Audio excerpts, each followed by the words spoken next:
الكرام بأننا دائما نواصل إشغال اليوم الدراسي حول جائحة كورونا والمسؤولية الاجتماعية لجامعة 8 ماي 1945 ومن خلالها الجامعة الجزائرية عموما.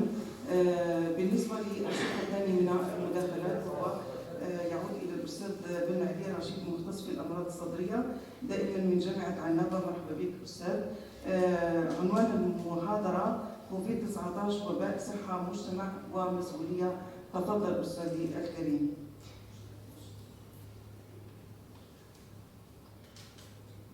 صباح الخير. نشكر الديريكسيون تاع l'université, la direction de l'université du 8 mai 45 de Guelma de nous avoir invités pour cette conférence. Cette conférence, la Bible, mais on va parler une autre façon de voir la Covid et ses problèmes. Un des philosophes de la région, Camus, il avait dit « mal nommer la chose, c'est rajouter malheur au monde ». Mal nommer la chose, c'est rajouter au monde. Nous sommes en 2020, c'est le premier quart de siècle, d'un siècle qui a vu 5 révolutions sociétales arriver en même temps. C'est la première fois dans l'humanité. La numérique, la robotique, la nanométrique, l'intelligence artificielle et la biotechnologie. 2020, c'est l'année de la Covid-19.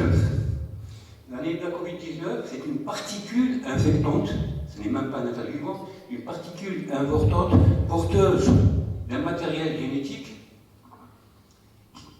qui a engendré de la mort, un effroi, une destruction de la société. C'est le SARS-CoV-2. Tous ces mots, vous les avez entendus, vous les avez vus, vous les avez lus, vous les avez tous, etc. Mais derrière chaque mot, il y a une définition que chacun d'entre nous la donne, que chacun de nous l'interprète, parce que, en réalité, quelle est la portée de ces concepts en 2022, qu'ils soient nouveaux ou pas? Parce que les mots, à force d'être répétés, les mots sont usés et ils exposent généralement à des malentendus. L'exposé, il porte généralement sur 7 points. Le premier, c'est l'état des lieux.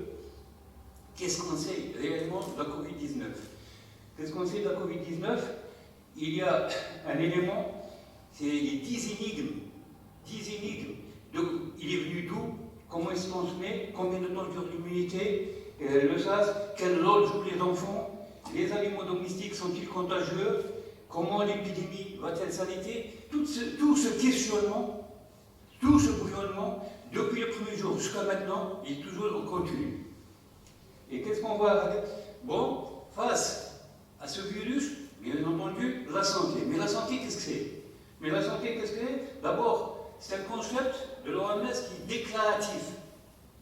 Déclaratif, ce n'est pas un objectif. Donc, c'est un état qui n'est pas atteignable, non atteignable, la santé. Voilà un peu comme Bailey, il dit on parle de maladie, parce que c'est perceptible. Mais le concept de santé n'est pas atteignable en lui-même. C'est une profession de foi. La santé, c'est un état de complet bien-être physique, mental et social, tel que le définit l'OMS.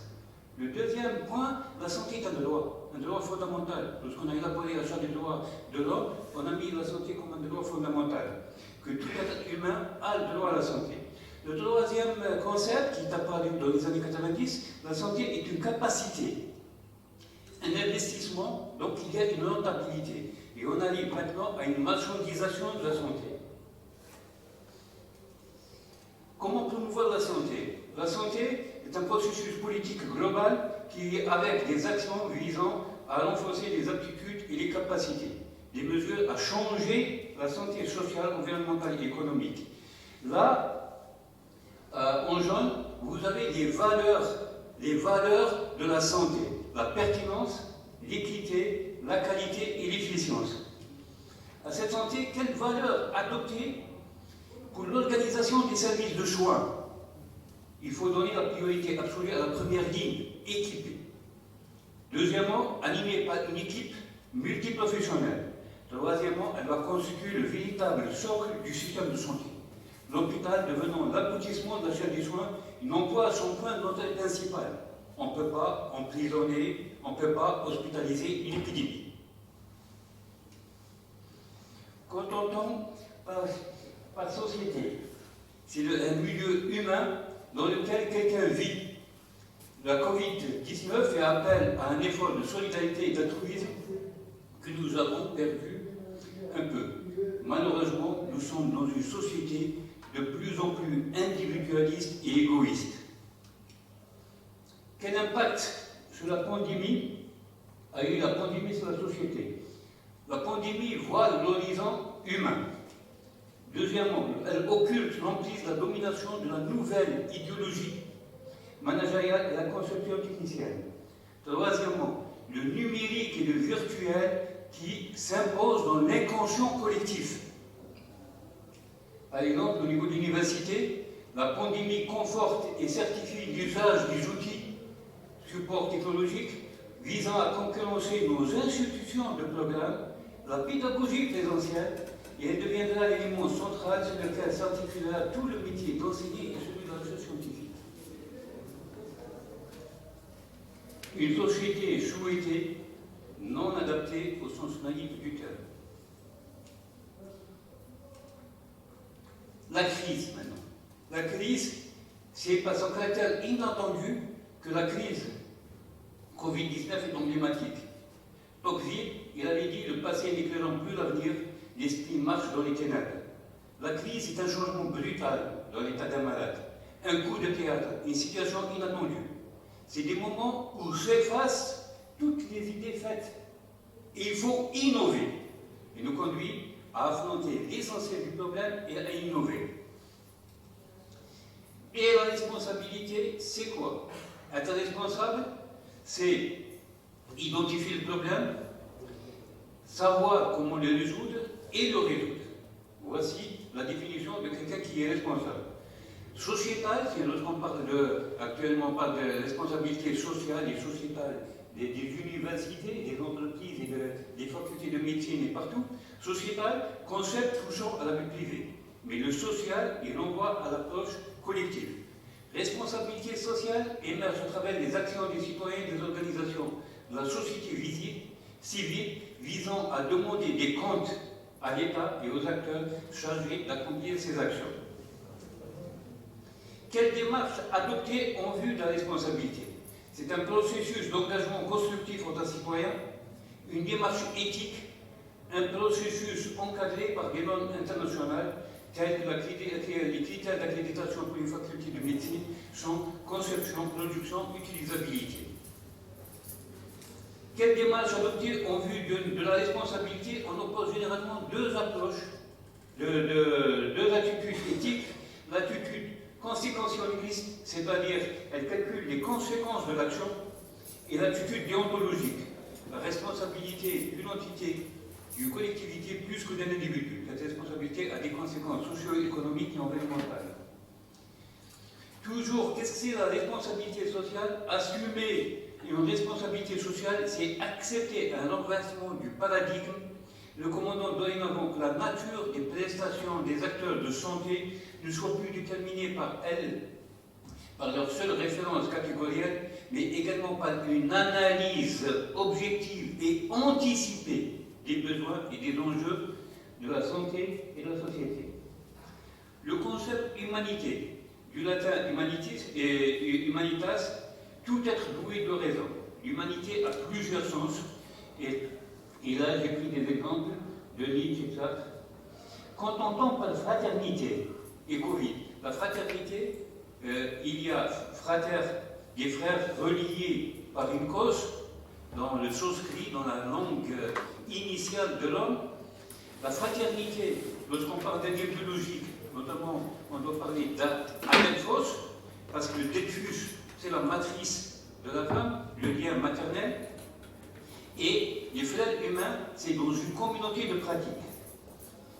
Le Covid, la pandémie, elle active le sens originel et solidaire du mot frère. Il y a une sorte d'émotion non affective. C'est une qualité archaïque. La pandémie est un mal universel. Même d'idées de solidarité horizontale, de similitude et des conditions de vécu. Il y a une profusion de mots liés à l'émotion, à la peur, à la compassion, à la joie et à la guérison de l'autre. Que dit la littérature en matière sur la pandémie? Là, c'est 4 auteurs qui résument, ça c'est la littérature de fiction. En 1842, il y a eu un livre qui est sorti sur une pandémie, la mort rouge, sur la peste.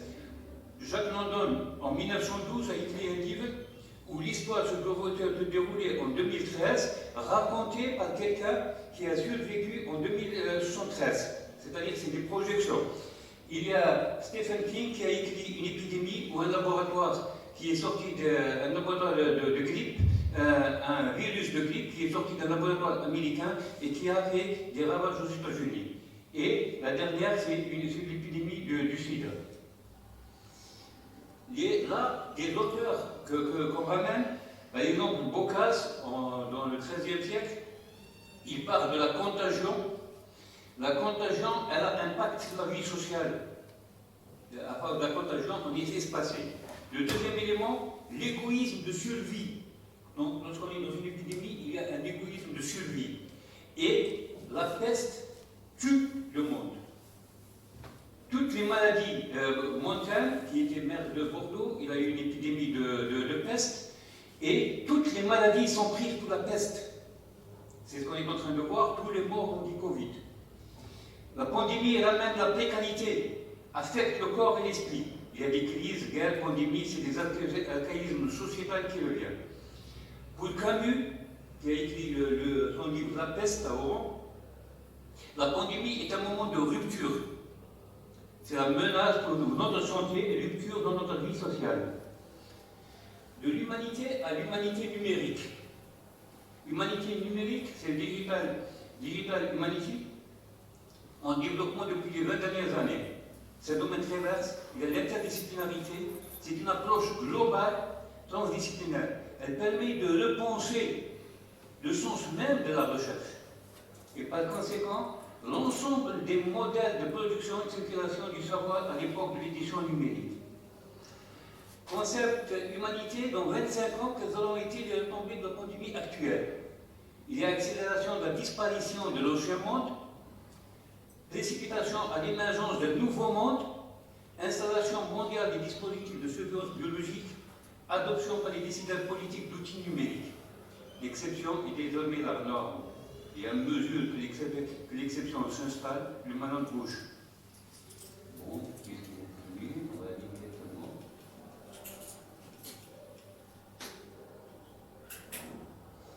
Bon, maintenant, on est passé tout ça, il faut un récit. Réinitialiser tout le programme. Il y a un récit économique, passer d'une société économique à une société d'usage. Un récit social, accepter les grands écarts entre les pauvres et les très riches, c'est ce qu'on fait avec les aides. Un récit géopolitique, tendre vers les gouvernances mondiales. Un récit environnemental, imposer une dictature verte. Un récit technologique, contrôler le monde et les populations. Un récit monétaire. Il y a la destruction créatrice, qui est une nouvelle théorie économique qui arrive. Il y a un mode de développement qui émerge, c'est l'économie du vivant. Merci, je vous remercie.